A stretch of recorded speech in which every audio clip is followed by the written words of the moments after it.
Thanks, Amin, for joining. Everyone, this is the second AMA. We're very, very lucky to have Viktor Farcic on with us this time. Viktor's a developer advocate for Upbound and the co-host of the DevOps Paradox podcast, the creator of the DevOps Toolkit channel, as well as a frequent public speaker and published authors. So yeah, thanks a million for joining, Viktor.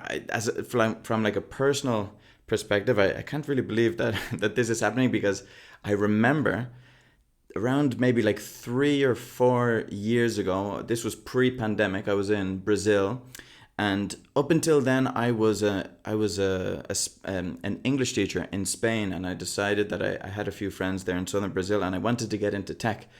And I decided, okay, I'll go over and I'll try to get my first job over there. And I did. And I was working kind of like a help desk job. And I vividly remember walking in my Brazilian kitchen with you in my ears, listening to the DevOps Paradox, and just kind of like discovering. I was at the crossroads whether to go down the networking route, which a family member of mine had done, or to go into cloud and to DevOps. And you were definitely pivotal in the decision to end up going into. Hey, that's as long as you don't blame me if it fails later. No, well, no, I definitely won't blame you. But yeah, it's been. If you asked me back then, just a few years later, are you going to be chit-chatting away with Viktor? I wouldn't have believed it. So thanks a million for that. Welcome. So yeah. So just before we jump in, would you like to give us a bit of a background in your own words? Oh, my background is complicated. I could never manage to stick to one thing for long, so I changed all the roles you can imagine. Developer, tester, CI/CD, I don't know, manager, tech lead, everything, right? So I don't know. I do random things and then change companies when I don't have anything new to do there. That's my philosophy. I'm guessing you're probably quite open about that in the interview too, just saying like, hey, by the way, I'm going to get restless if there's nothing new. I'm going to probably look for a change. Yeah, exactly.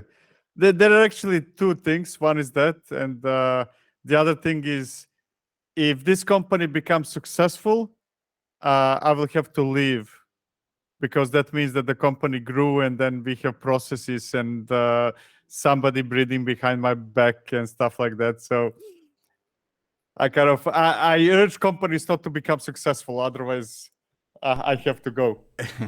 So like freedom, is that like definitely high on the list? Oh yeah. Really, I'm always looking for a company that will give me full freedom to do stuff. Nice. And this kind of like segues well into the first question that I had for you. So by the way, just as I hope everyone is clear here that this is an Ask Me Anything session. If you have any questions, please feel free. Add them in the chat there. I'm going to be asking most of the questions that I had, but at any point, if you have any, please feel free to bring them up. And yeah, just so you know, mainly the questions that I have are going to be around DevOps and Kubernetes and stuff.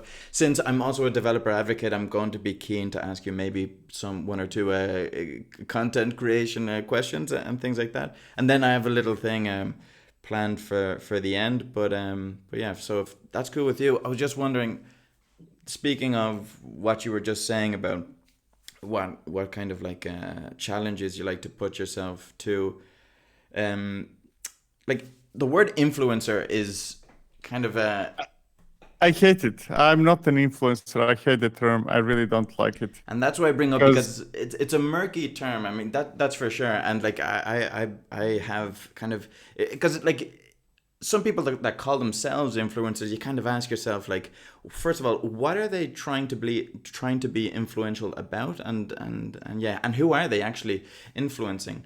But when I don't know, I have that association with influencer being a person who is paid to say something that others want him or her to say, kind of. Oh, look at this! I don't know, face cream is the best face cream ever. Kind of buy it type of stuff.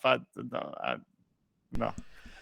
And for some reason, I kind of knew that you were already going to have that kind of a opinion to the term, and rightly so. But in my personal experience, if I'm exposed to a new concept or if I'm exposed to a new tool in the DevOps world, most times if I find that you have something to say about it, I think your opinion is quite influential. Like it's quite at least you have a lot of poignant views and a lot of poignant opinions. So my question kind of comes back to, if you don't see yourself as a kind of like thought influencer, what do you see yourself as? Like at this point of your kind of career, what self-image do you have of yourself? I sim- I like helping people, uh, in a way, and this is a cliche sentence, right? But giving back to community, right? Um, a lot of people and helped me early on in my career, and I like to help back, right? And I'm fortunate enough that I, for a while now, I always land in companies that are willing to give me salary, right? To do that. Uh, so that's what I do. I kind of it's I'm old now, and now it's my turn to help others. Yeah, and do you kind of, because I'm just trying to think, when you start off in your career, and especially people that start off because they want to kind of like better their situation, they want to earn more money, they want to grow, but then you have like places in the careers like you might find yourself in, which like the growth in itself, the growth isn't that linear anymore. It's the growth is kind of like what you decide you want to grow in. Do you think about that much, or it's just helping and and sharing and creating content? That's the way that You mean growth, my own growth, or your own personal other? growth? Yeah. Yeah. So depends how you define growth, right? You can say the growth is earning more money and having higher ranking positions. Uh, I might have been doing that in the past, but I'm not really doing that anymore. I reached the point where I'm financially very, very comfortable. Now, if you say, "Hey, Victor, I'm going to give you 100K extra," I'm going to say, "Why not?" Right? But that's not something I seek. I'm kind of, I'm really, really comfortable, so I don't need better position. Um, and I discovered that there are things that I don't like doing, and there are things that I'm not good at. And if I would be continue growing from my point now, it would be to be the director of something or VP of something, and that's simply not the type of job that I feel comfortable with. Right? Uh, I like I like just doing things that I like doing while economically feeling comfortable. Right? I don't need more than that. So, uh, you know, I think that I don't even, I'm officially a developer advocate. I'm not even principal something, right? Or any of those things. I just don't. I got to the point that I don't care about growth anymore, right? I mean, when I say growth, I mean growth from the perspective of others, right? Of the title, role, and things like that, right? Uh, and that allows me to focus much, at least from my perspective, much more energy on growth in the areas that I really care about, right? I'm fortunate I have more free time than many others to explore new things. I like to know everything about everything. I have at least one new toy every week that I play with and try to figure out how it fits somewhere and things like that. So it's more like personal growth than really growth from outsider perspective in my case, right? Now, yes, I was a junior a long time ago and things like that, and I wanted to become a senior in something, and but that was kind of in the past. And did that map on to kind of like when like YouTube and like and kind of like channels of content creation came a little bit more prevalent, that then you realize, oh, well, actually there's a channel for me to kind of express and to share this way, like in other words, since when did you realize that this was the way that you wanted to grow your career? Uh, I don't know. It just happened a long time ago. I remember I was invited to one conference without me seeking to speak about some open source project that I thought that nobody's using. And then I was invited to some others, and then some people asked me to kind of send them some information, and I wrote a blog. And it was never a plan really to do public things. It just gradually happened without me really seeking it. Now, specifically, YouTube channel.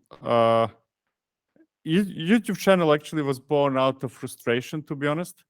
I think that whatever I was reading or hearing or listening or watching, in most cases, it always ended up with "it depends." No, I find that very small percentage of people in the industry is willing to give you their real thoughts, right? Because everybody's somehow afraid that they will, I don't know, insult somebody, right? Or get into beef with somebody, right? And then you have typical articles like, hey, let's say CI pipelines. Oh, you can use this one, you can use that one, you can use this, and you can use that. And then you say, okay, I cannot read this anymore. Let me go to the conclusion, and conclusion is it depends. It doesn't depend. You must have opinion. You must think that something is better than something else, and you must, if you're experienced, you must be seeing bad sides of things, right? It's not always peanut butter and jelly, right? So the YouTube channel started mostly in big part because I wanted to give my my view on certain things, right? That independently of whether somebody is going to get offended or not.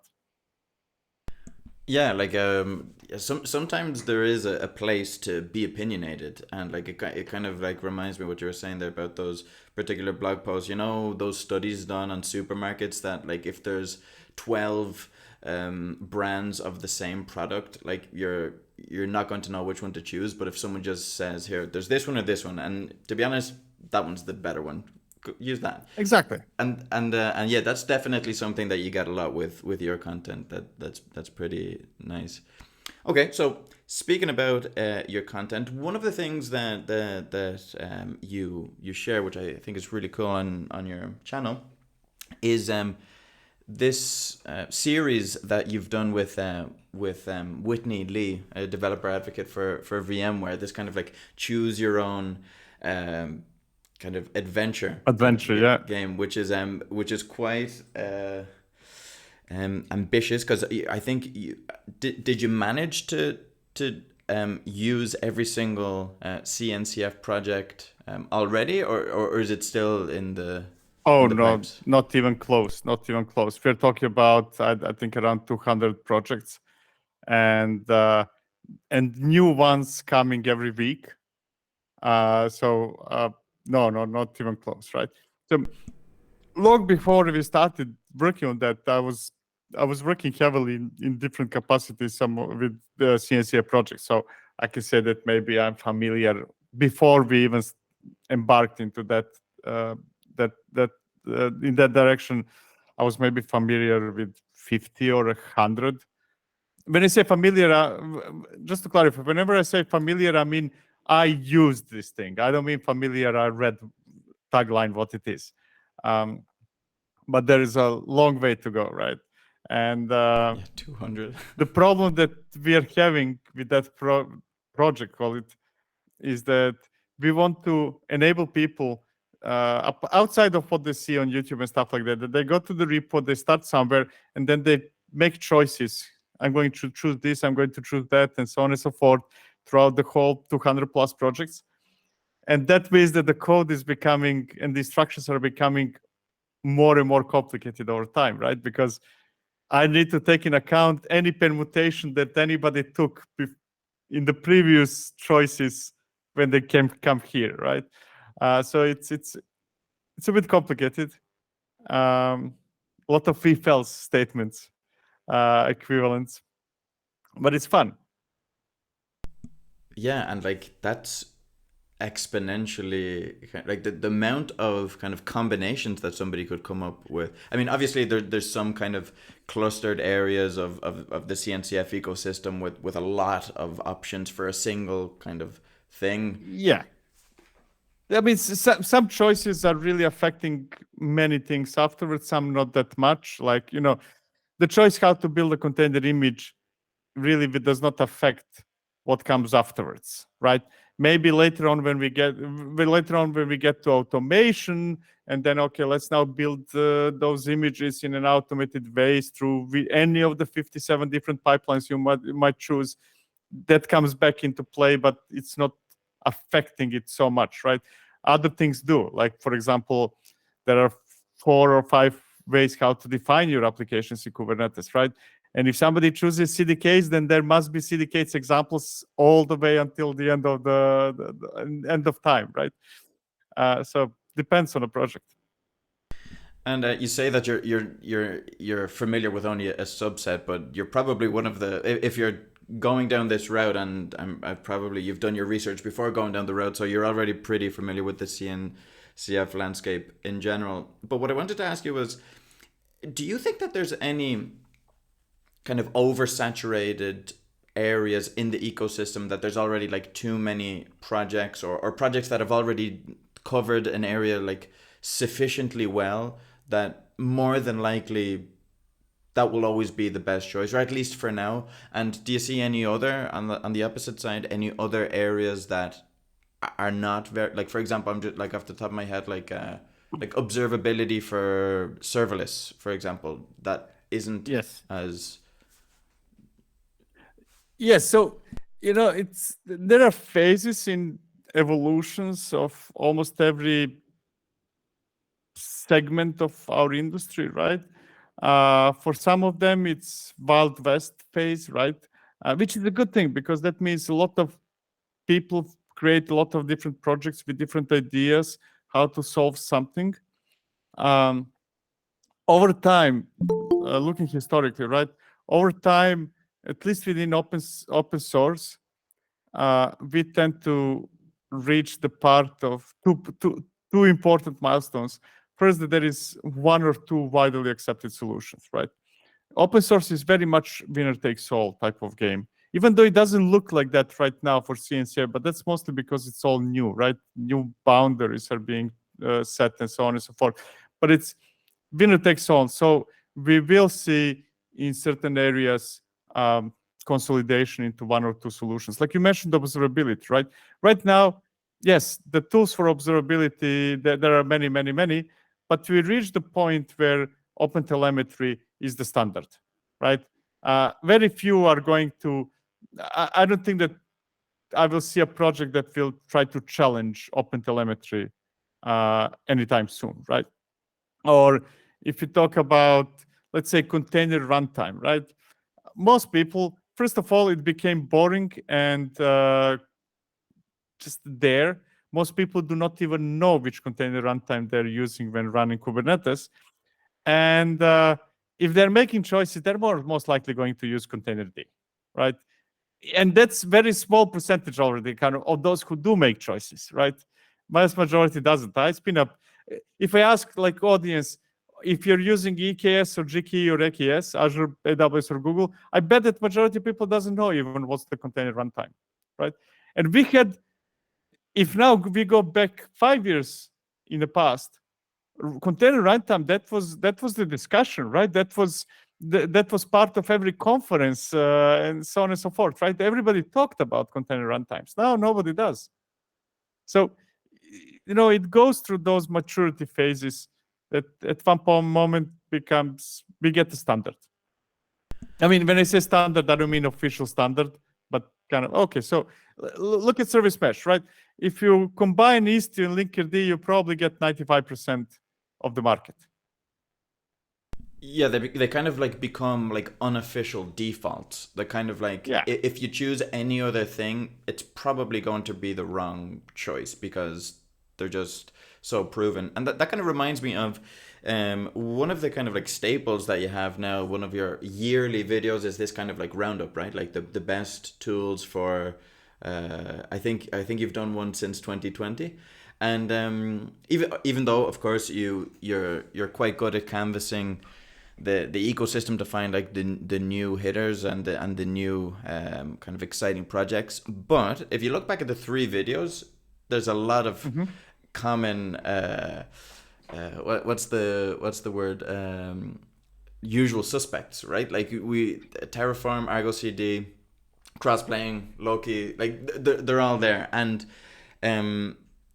do you have any kind of intuition as to which projects will still be there in like 10 years?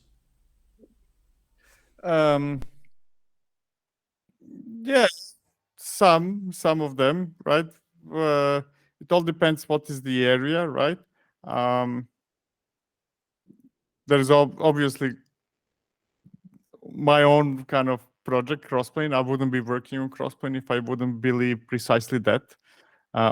That might change, you never know, right? But I'm kind of fortunate that I can mostly choose the company where I work. So I'm there for a reason, and I do think that Crossplane is going to be there. OpenTelemetry is definitely there. I don't know, man. Ask me for something more specific. Ask me a tool for X, and then I can tell you. Kind of like, it's just very wide, right? Yeah, no, I totally know what, yeah, because I'm asking for, yeah, because especially like in 10 years, like who knows really in 10 years, like if we look 10 years in the past, who would have kind of like predicted the state where we are at the moment? But what I was asking you to do is a prediction, and I think what I want to ask you now is like, have you ever made any predict, or maybe not predictions, but have you ever made any kind of reviews or given some opinions at the time that you kind of regret now, or that you kind of feel that you All got the wrong? time. Oh yeah. Oh, all the time, exactly. And I'm kind of proud of that, right? That means that I'm evolving, right? The industry is evolving, and I hope that I hope that I change my opinions relatively often, right? Because if I wouldn't, that would mean that I'm not acknowledging that the industry is evolving, right? Like I spent years dedicated to Docker Swarm, and Docker Swarm is non-existent right now, right? At the time, I was actually placing my, and I'm talking about early days when nobody really knew what the heck is going on. I was placing my bets on Docker Swarm. I didn't think that actually Kubernetes would beat it. If you want a big one, that's a big one. What was it about Kubernetes at the time that you didn't think would? Because you thought they were like really like tightly coupled, like the runtime with the orchestrator. Simply when Kubernetes appeared and compared with Swarm at that time, it was just big mess. It was extremely complicated. Like a normal person would at that time need days just to make it run. Right? Days, literally. While we had this beautiful product from Docker that just works. And it's extremely user-friendly. And it still is user-friendly, right? Now, Docker lost the battle for many different reasons, right? But at that time, I was placing my bets on Swarm, right? Yeah. I correctly guessed that Mesos is going to disappear, but completely wrong, placed wrong bets on Swarm.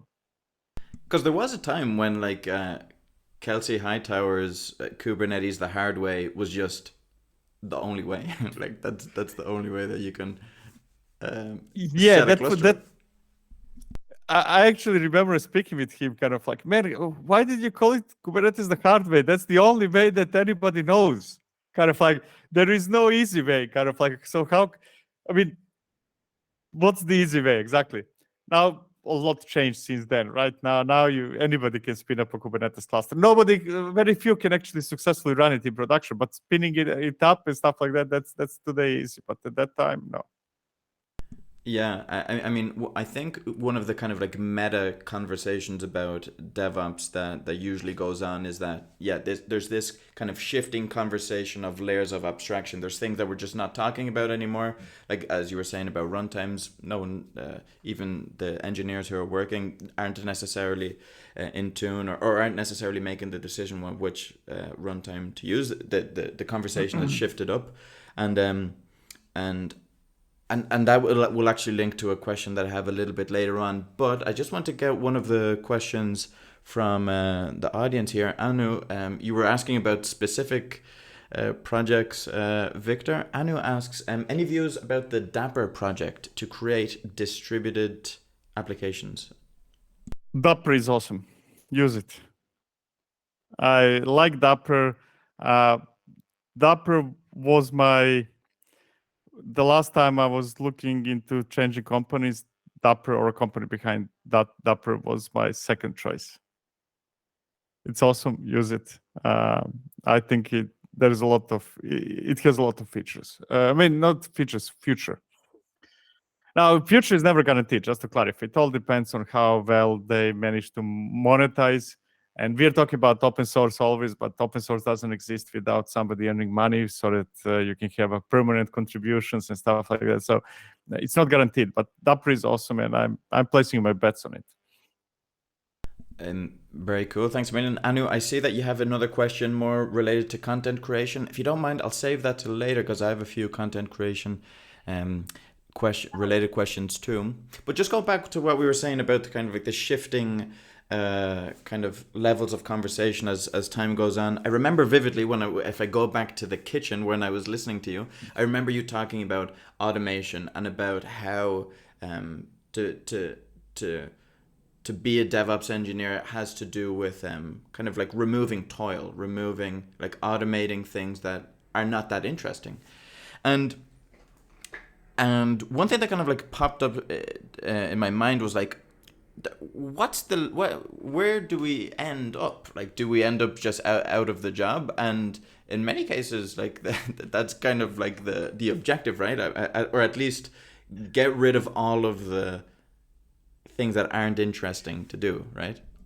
So automation never resulted in somebody losing jobs.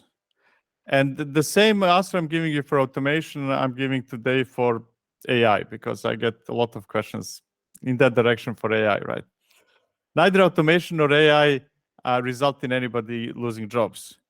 People using automation result in people losing jobs,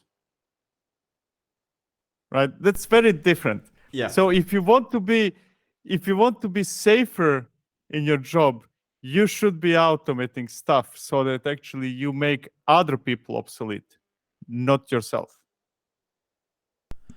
Exactly. And even though that was the initial thought that came to my mind, I thought to myself also, even though that's definitely the case, that that automations will probably lead to this job that I'm doing now in 2023 not being the same job that will be necessary in 2033, for example.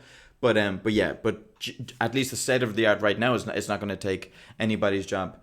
But then look at it this way. Let's go back in time, long time ago, during the beginning of Industrial Revolution, right? There was a lot of talk at that time how Industrial Revolution, factories, automation, and not our type of automation, but manufacturing, is going to result in people losing jobs, right? A lot of talk. The whole world was afraid of that. But what was the end result? The end result is actually that more people got jobs and infinitely more was produced, right? So the way I look at it is not that I'm losing job. I will be able to do more. And that's very different. The game for companies is not to be able to do the same thing faster or easier or with less people involved. The end game is to be able to do more, right? That's why we have, if you would go back in time and say, hey, because of automation, the 2 releases we make every year and require 10 people to release something to production twice a year will result in 1 person, and 9 are going to lose jobs. But the real result was we now release every day. Right? That's the real result of that. And there's still those 10 people, probably even 20. So I'm now inventing numbers, right? But normally we doubled the headcount, hypothetical V, and we increase the speed or deliverables by 100 times.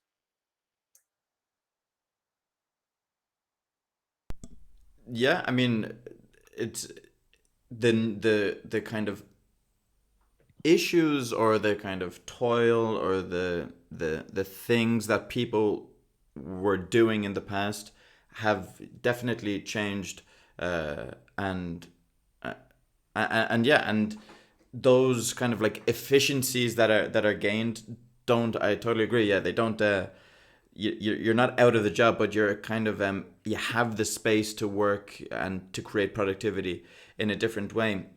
And what I was kind of like leading up to was then the question, like, do you think that, because I know you spend a lot of time talking about internal developer platforms and the kind of work that the SRE, the DevOps engineer, the cloud engineer can do, instead of actually provisioning the database for the person who's requesting it, but to actually create a platform that allows the developer to not need the DevOps engineer, for the DevOps engineer not to be the bottleneck.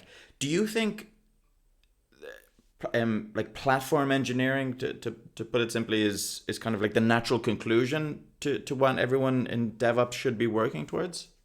Yes, I think that should be the the product, the tangible result of you doing something, right? Because what we know, and this is not only in software but in anything else, it's highly inefficient. That if you need to do something that was done many times before, you call Joe calls Michael calls somebody else, and so on and so forth, right? If you go to Amazon.com to buy things, right, you're fully autonomous. There are complex things are happening there, shipping and packaging and what's not, right? But you as a user, we got to the point that you do not need to do 57 steps. You do not need to involve the whole family in shopping. You can just do it very, very easily. And the same thing, and that made people more productive, even if productivity is measured by how efficiently you can shop, right? The same thing goes internally within companies. If you want to be productive, you should be able to focus on what you're doing, kind of what you're expert in, whatever that something is, and almost instantly get anything else you need, right? What we don't want is that thing, hey, open a Jira ticket and then hope that you're religious, because if you're religious, then you can pray to your favorite deity that somebody will pick it up and do it for you within less than a week, right? And during that time, you're completely confused what to do and so on and so forth, right? If you need a database, you click a button, hypothetical button. It can be YAML, whatever it is, right? You get the database. So it's really being efficient. So let's put it this way, actually. The end goal of all of us working in software industry is to generate a service that our customers can consume, right? Now, your customers can be people walking down the street and wanting to get money from ATM, right? You're not putting two people next to each ATM to actually hand the money, right? It's a service in a way. Same thing internally. If you're in infrastructure, if you're in security, if you're something that is not directly focused on end users, your customers are people in your company. And you don't serve your customers by reading emails or Jira tickets and then doing something for them, right? You enable them to do it themselves. Yeah, and that's why I've been kind of like blown away. Like before working here, I was working at at another company as a DevOps engineer, and I was just kind of blown. It was kind of enterprise size, and those are the conversations that I would have internally. I would say like, hey, aren't the developer teams kind of our customers? So why are some people on this team kind of like choosing sides, or like it was kind of like confrontational at times, and I was thinking, we work for the same company. Like, shouldn't this be easier? Yes and no. One big mistake that many companies do when talking about that concept of internal customers is that they're not treating people in a company as customers, meaning, or at least not as customers in a real world. Meaning, usually you invest in something. Let's say we're going to invest time and money and what's not in enabling people to do X, whatever that X is. And then when we finish, CTO is going to announce that everybody must use X. Right? That's not treating them as customers. That's forcing them to be customers, which is very different. In my head, the ideal situation is, hey, you're a developer, you're a member of a team of developers, 6, 7, 8, whatever the number is, right? And you're fully responsible for that something, whatever that something is. Now, you can use the service of that other team, right? And that other team created a way how you can actually easily deploy and define applications or databases or whatever it is. But you don't have to use it. If you think that it's more beneficial for you to use somebody else's service or to roll out your own solution, it's up to you. Then you create competition. Then you create situation in which actually that team giving you service needs to actually serve your needs and not some fantasies that they had in their heads, right? Because if they don't serve your needs, others will not use it. And they will not use it if it's not good, unless they're forced to do so. Just as today, hey, if you're not happy with AWS, you can go to Google. And if you're not happy with Google, you can go to Azure, right? You're not forced to use any of those. Yet internally, more often than not, companies force people to use solutions. And then those solutions, there is no motivation to make them serve real needs. Is that why you think maybe like internal developer tools haven't become like? Of course, there's Port and there's Bankstage, but there's no kind of like real, as we were saying before, like unofficial defaults, right? At the moment, I guess. I mean, we're comparing. In my mind, I'm comparing like the way there are kind of unofficial defaults for infrastructure as code. I'm guessing it's kind of normal that there aren't any defaults yet at the moment for platform engineering because it is relatively new. But do you think that the nature of how each organization is different, each team's kind of like requirements could be very, very different? Do you think there ever will be like a go-to kind of internal platform kind of tool that you can kind of plug and play? Oh, yeah? Yes, there will be, just as in anything else, it's just that we are very early in this phase. Now, to clarify, first of all, even though we were not calling it like that, many big companies were creating something that we call internal developer platform for many, many, many years now. This is not a new thing, right? Especially bigger companies always had put certain effort into creating internal tooling of sorts, right? What changed, first of all, the proliferation of tools happened in the meantime, right? If we go back 20 years in time, typical company had a handful of tools. That's it, right? You get some suite from IBM, and that serves 90% of your needs, right? I'm not picking now that IBM. Big suites from single company, right? And how you were approaching that was very different because, okay, if almost everything is part of one suite, then actually that suite is at the same time your internal developer platform, right? Even though nobody understands how to use it, but hey, what can you do? Then afterwards, we tried, as when I say we, I mean industry, tried to change that by building highly opinionated solutions. Vendor opinionated solutions. That would be a good example. Would be Heroku. I don't know how many people. It's already thing of the past, right? But Heroku was that change. Hey, actually, we're going to create this very, very good user experience. You're a developer. You can just say, hey, here's my code. run it. I do not need to. I can focus on writing code instead of focusing on many other things that should be commoditized. Now, we keep getting tools in that area, but I think that we are getting to the conclusion that those vendor opinionated tools of that sort work mostly for relatively small companies, right? Companies that are starting right now, right? Because if you're starting right now, you can say, hey, I have nothing. And if you have somebody in that tiny company with experience, you can say, hey, actually, why don't we use Google Cloud Run, right? And the two more things, and they're highly opinionated, and we're going to do the things exactly as they tell us to do, right? And then it works beautifully well. Now, if you have history behind you, you cannot do that, because the more opinionated tool is, the more you need to adapt to that tool, which is great if you're starting from scratch, but terribly bad if you already have stuff. A bigger company cannot say, okay, so we're going to rewrite 20 years of what we have so that we fit into this model, right? And we're going to change how everybody works and operates and this and that. And we're going to do that, reinvent 20 years or whatever the time is of what 1,000 people did and start over. That cannot happen, right?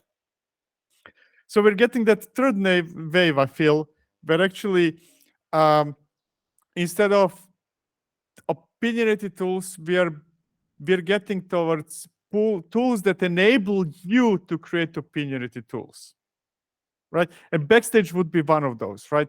Backstage really out of the box doesn't do much, right? But you can make Backstage do whatever you need it to do, right? Within the area, within the scope of what Backstage offers, which is essentially a front end in front of other stuff that you have, right? Yeah, I remember specifically that. I remember working on a POC for Backstage at that previous company, and that aspect of Backstage of being that front end for like the different tools that we were using at the time, and the way that the different teams could then kind of aggregate those tools into one kind of pane. That was okay for my manager at the time, but he saw that the real power would be in being able to have those application templates and to be able to build templates. To be able to build applications from those templates. But then we go back to exactly what you were talking about, which was that in order to use templates, we would have to go and kind of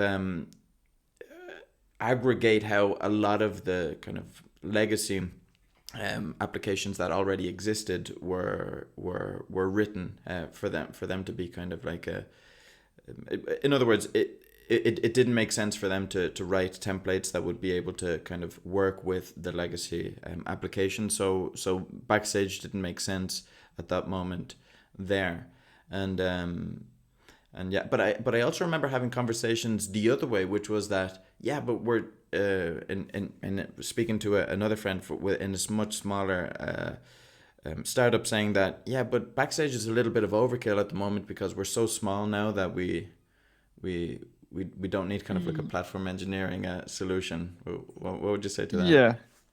So first of all, let me say that I like more the idea behind Backstage than Backstage itself. I think that Backstage brought to light certain needs that we were all aware of, but it was somewhere buried in our heads, right? So I really congratulate Backstage on that. Now, from the practical perspective, Backstage is very painful to work with. You're not going to get far with Backstage by installing a couple of plugins. You need to have a team dedicated on developing Backstage to do what you're supposed to do. And that's really something that only big companies might want to invest in, right? Kind of, I can put 5 TypeScript experts on that full time. And I'm not going to notice that in any form or way. It's not going to hurt me, right? Now, many companies cannot do that. And there is another problem that I feel that companies are doing completely wrong, and that's that, and that equally applies to backstage like many other things.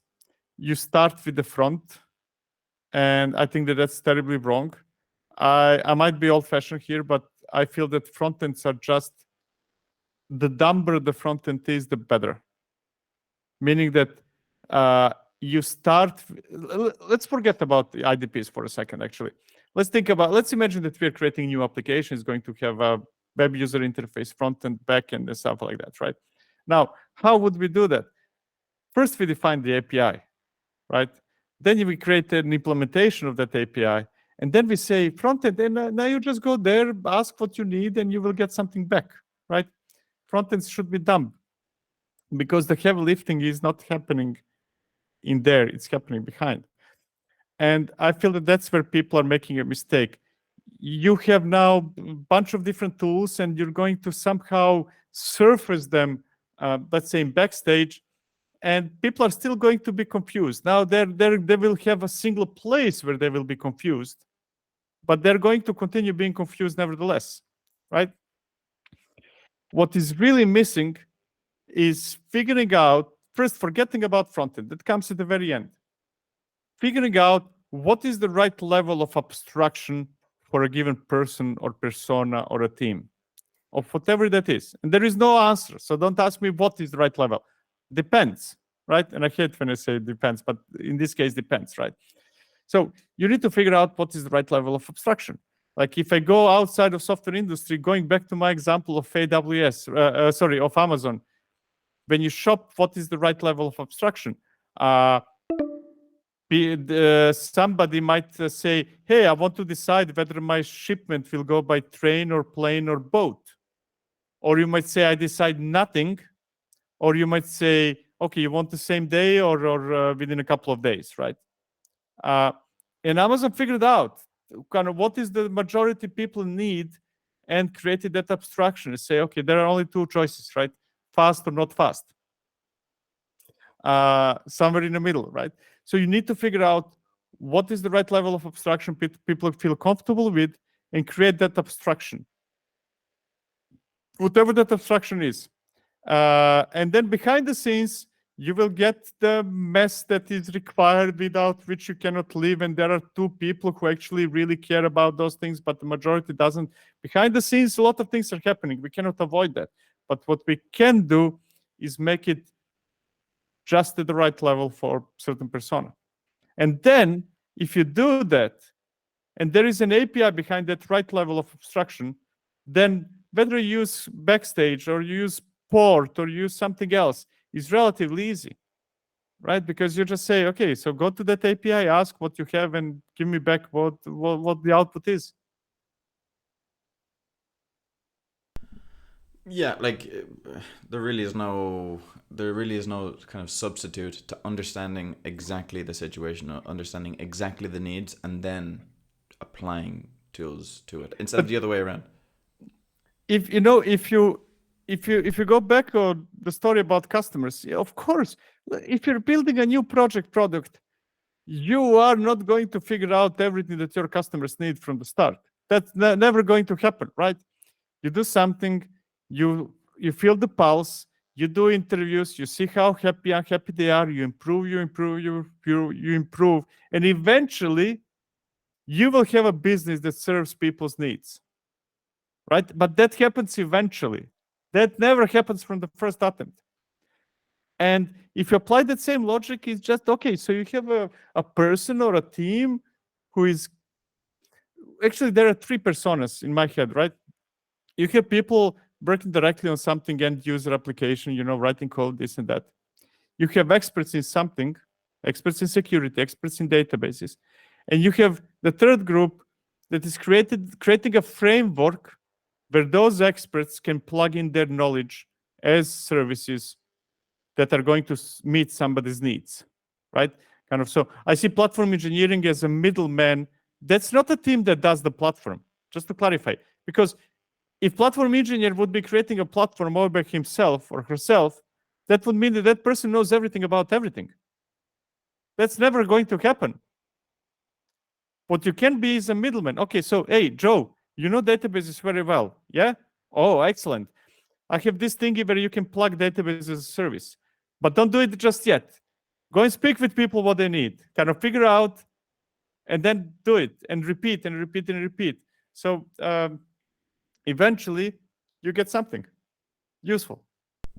That's a very interesting point. I hadn't thought about it that way, but yeah, like you can't expect the assumption can't be that okay, the platform engineer is going to be the person that's going to get the platform exactly right, because of course that would require them to be omnipresent, all-knowing, and know exactly every use case and be an expert in all those.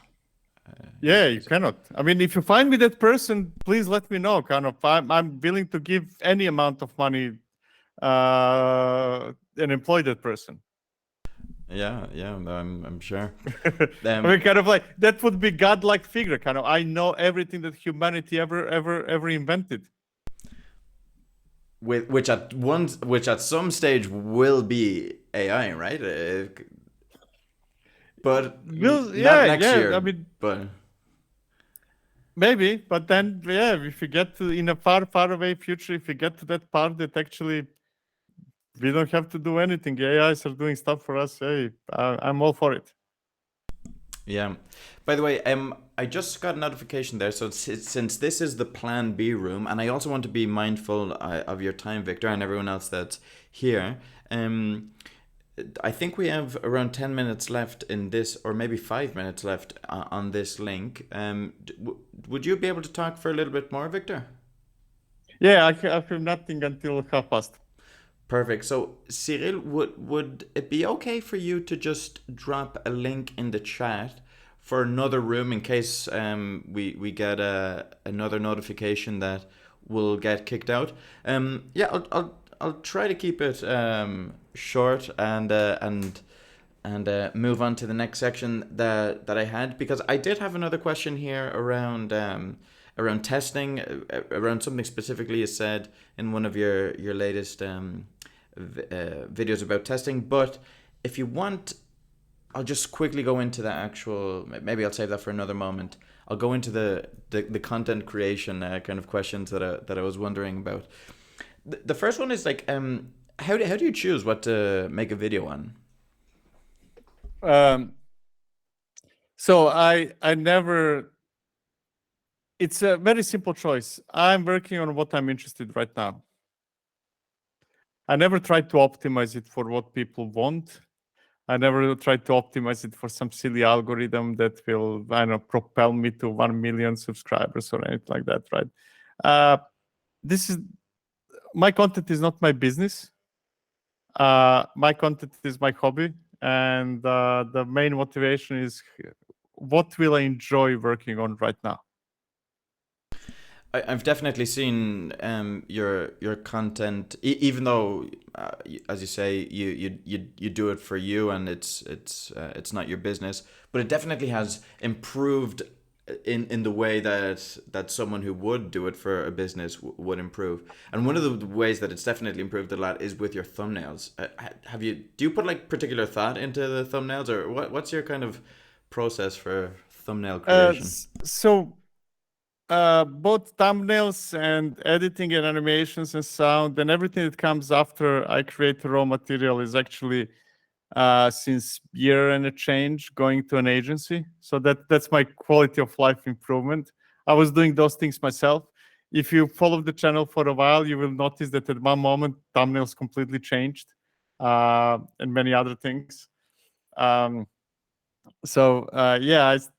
started accepting sponsors on a channel that essentially the goal is, again, not to earn money, but to pay the bills so that I cannot do those things. I actually enjoyed doing those things, but it takes at least one full day to edit a video that you end up watching as half an hour.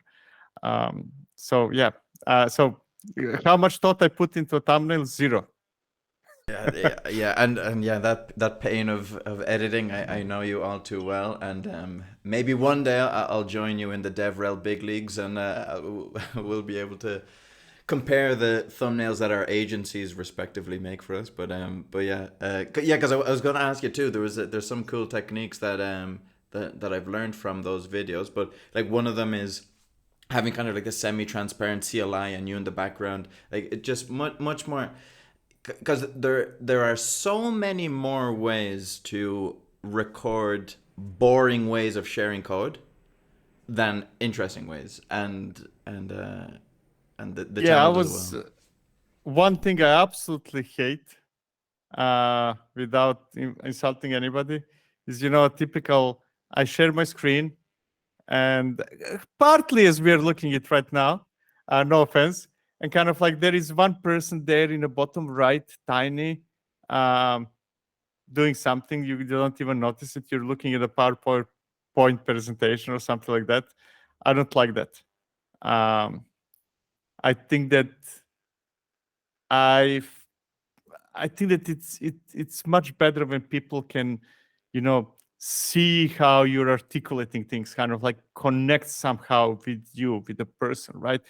I think that the person is more important than PowerPoint, and you can actually learn from outside of industry of that, right?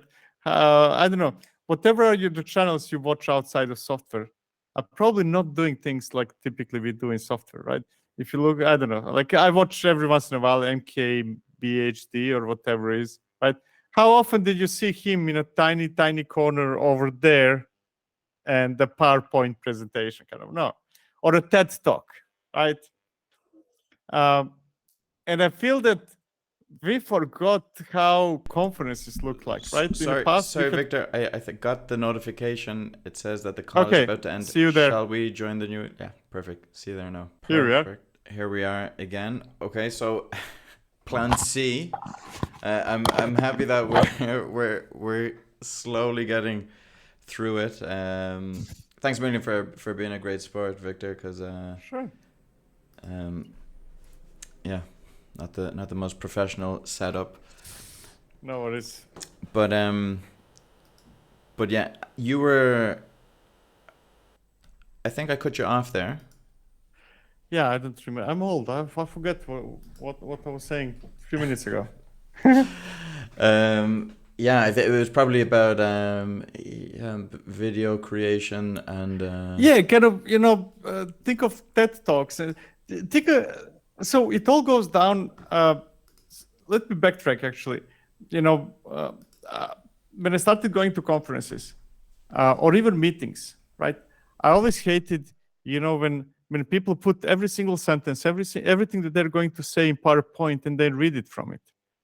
Then I always had those thoughts, okay, but why am I here? You could have sent it to me. I know how to read myself. I don't need a person reading it aloud for me. Kind of like I know how to do that, right? To me, presentations of some sorts and material that goes into those presentations were always more is illustrations on something, right? A single point that you're going to get out with, right? And especially there are studies that say if people listen to anything, doesn't matter whether it's school class or presentation or this or that, right? Brains can actually after that end up afterwards only with a couple of important points, right? If you saturate people with text and say, okay, I'm going to actually copy and paste War and Peace into my presentation, that doesn't work. Yeah, but having said that, I really hope that people don't leave here really disliking Discord and also only remembering that you don't make your own thumbnails. But I hope they remember all the other interesting things. But yeah, I remember when I kind of like took on the challenge of getting into like a more of a developer relations role, and I thought to myself, cool, I'm going to take on the challenge. I'm not good at doing videos, I've never done it before, but I'm going to try and explain Kubernetes clusters in like a 3D way. And like in my mind, I was thinking of like pantomimes of like different containers falling in, or like using Tupperwares or something. Like it I haven't found, at least up until now, a way to translate that into some sort of like physical way, because we do all learn, even though like some people consider themselves like we're all much more of visual learners than Oh not. yeah, So any kind but of approximation to something a little bit more dynamic and exciting that isn't a PowerPoint is always going to be better. something, it can even be a PowerPoint, but something that illustrates what you're talking about rather than represents word by word what you're talking about, right? It can be even PowerPoint, right? Have talking behind a single picture that represents, let's say that you're talking about your past failures, right? And you just have a picture of a person who is frustrated or crying or something like that. That's going to have a better illustrative effect and lead you to the point better than, okay, here are 57 bullet points. Exactly. Totally agree. Yeah, that's going to be what I'm going to continue trying to do, even though sometimes it is hard to break out of an abstraction of some code that does something in a browser to then make it a little bit more dynamic. But it's always worth the effort. So there's a section here called overrated, underrated that I want to get to. But just before that, I want to ask you this one thing. I heard that you said that one of your predictions for the next Kubecon is that we're going to see a lot more AI everywhere. Yeah, faking AI. Faking AI. Yes. Do you think that so do you have a vision of the future that like your gut tells you that like technology is moving towards, and do you think AI is going to be a big I kind of realize that all of my questions have to do with like your predictions about the future, and I know it's hard, but yeah, no, AI, there is zero doubt. AI is going to be big. It's going to change almost all aspects of our lives, including, how software engineers work. There is zero doubt in my head about that. Now, the problem that we have right now, and that happens always, kind of, I could have given you the same story about if I changed AI to DevOps, to Agile, to microservices, to anything you want, right? When something new and important is realized by software companies, they start putting stickers all over, right? You can, if you pick a random tool that existed for a while, right, and go through, if you find a way to go through historical representations of that something, you will see that all those tools change those stickers quite a lot, right? Oh yeah, this thing is now automation, no agile, and now the same thing becomes DevOps. Now it's SRE, and now it's AI. Kind of like, you just change stickers. That's what we do. So I'm very much in favor. I don't know how AI will change. Kind of, we're too early and stuff like that. But definitely will. And it's going to, like many other things, it's going to be very hard for people to distinguish 98% of vaporware from 2%. That makes sense. no, yeah, I totally agree. There's definitely no way to put the toothpaste back into the tub, but yeah, for this particular next KubeCon, I can imagine a lot of just kind of like, oh, I'm taking this sticker off, AI powered whatever you were already, and yeah. So it's a good thing. I don't want anybody to understand. I'm definitely in favor. I'm just saying it's going to be hard to distinguish. Yeah, there definitely will be a little bit of a limbo, or a little bit of a kind of like testing period of people just trying to ride hype, and then people actually creating a lot of value. Like there's already loads of little tools that are like Notion, for example. They have a few AI kind of features that they're not trivial. Like they are a little bit useful. So I guess that compounds, and as AI gets better, it will be better for it, I suppose. Cool. So moving on, just before we finish off, I just have a section here which I've done in the first AMA with Bart Farrell, which is overrated, underrated. I'm just gonna float a few ideas, a few concepts, maybe just a word, and you can just tell me. You can answer just with a word, or if you want to go into a bit more detail, feel free. But just give me your opinion. First one is vCluster. Underrated.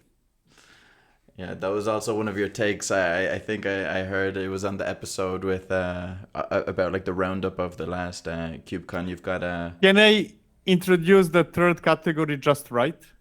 Okay. Because some things are okay. But in this case, vCluster is not just right; it's underrated. Yes. Okay, cool. Serbia's startup ecosystem. Non-existent. Oh, really? I mean, there is something. Okay, so let me rephrase that. Europe as a continent is messed up. Especially, I mean, I live in Europe by choice. So I'm not saying that Europe is messed up, but the whole continent is very, very poor in innovation. And I have sincere concerns about the future if that continues. Okay, this isn't part of overrated, underrated, but like if you were in power or something, or if you were kind of like a minister for the EU for kind of like technological affairs, what would you change? Create environment in which startups can be financed well and flourish without unnecessary administrative overhead. If you want the example, take Israel as example. Israel is doing exceptionally well in last years, mostly because government actually changed drastically how they approach technology. Yeah, I mean, there definitely is there definitely are outliers. Well, of course, yeah, Israel isn't in Europe, but yeah, but countries that are outside of the kind of like America sphere that definitely do well, like Israel and also Taiwan, right? Like Taiwan. Oh yeah. I forget the name of the minister now, but I played the game actually. That was last week. I was in Denmark and with some conference with friends, and I asked a guy. We had actually a very similar conversation, and I asked him, "Give me 5 tech companies in Europe that people would know when you say their name." It took half an hour to come up with a list of 5. And is this someone who's involved with? Is in tech. Oh, is in tech. Well, okay, so yeah, so non-existent Serbia startup ecosystem and extending to. I'm not saying that there is no startup. Every country has startups, so I'm not saying. But compared to relatively to the rest of the world, not much. Serbia, most of Eastern Europe, is software business is much more focused on consulting or body shopping or however you want to call it. Basically, workforce working for a company somewhere else, often because it's cheaper, which is great for Serbia. Just to clarify. Yeah, but not really innovative. No. Barcelona is a place to live, not as a tourist. Probably one of the best choices if you don't depend on local economy. Okay, yeah, I'm also a big fan. In-person tech conferences. Yes. I forgot what are the choices. Yes, big yes. So underrated. So it's not just rated. It's underrated. Yes, I mean underrated definitely, especially compared to online. I see no point in having online conferences. To me, that's pointless. Now, I must admit that I only fully got into DevOps. I only fully got into technology, so to speak, during the pandemic. So I'm yet to go to my first proper technical conference, and there will be a stage that I will speak on my very first stage. And since you're kind of like my DevOps godfather, if it goes wrong, I will blame you, just so you know, and because that'll be my out. And but so let me give you a couple of reasons why I'm saying that. If it's online conference happening live, that's happening during time when people have things to do, right? I often, when I do something live, we listen to something live, I'm not really dedicated to it. I'm working in the background. I might have it on a second screen, right? And so on and so forth. If it's online, I think it makes so much more sense for me to consume content at my own time of choosing, right? Now, the exception are when the second thing mixing is that interaction, right? Very often, I never understood kind of like, okay, if you organize something live and people have questions, why don't you bring them in? Let's talk. Kind of why text, right? That interaction. So there are two things that are to me extremely beneficial in face-to-face conferences. First, I went somewhere and I'm dedicated to that thing, right? I'm not in my office, home or real office, working on something else. Kind of that's a time that I'm dedicating to, let's say, Kubecon, right? It has my full attention. And then there is that interaction part that is so much easier when it's face-to-face. Yeah, cool. I agree, but I'll tell you my opinion once I actually hit the first one. Well, even though I did go to Web Summit there in Lisbon, but yeah, the first KubeCon, that's going to be big. Okay, so one more question from Anu, and then the last one before we leave, and because I know time is tight now.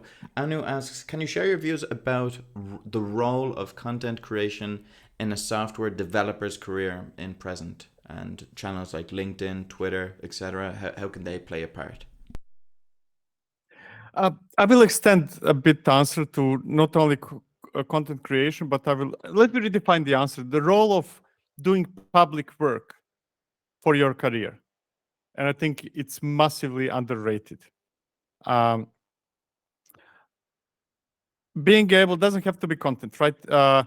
Being able to give somebody who is recruiting you, let's say a GitHub username and saying that's what I did, right? I contributed to those projects. I did things in public.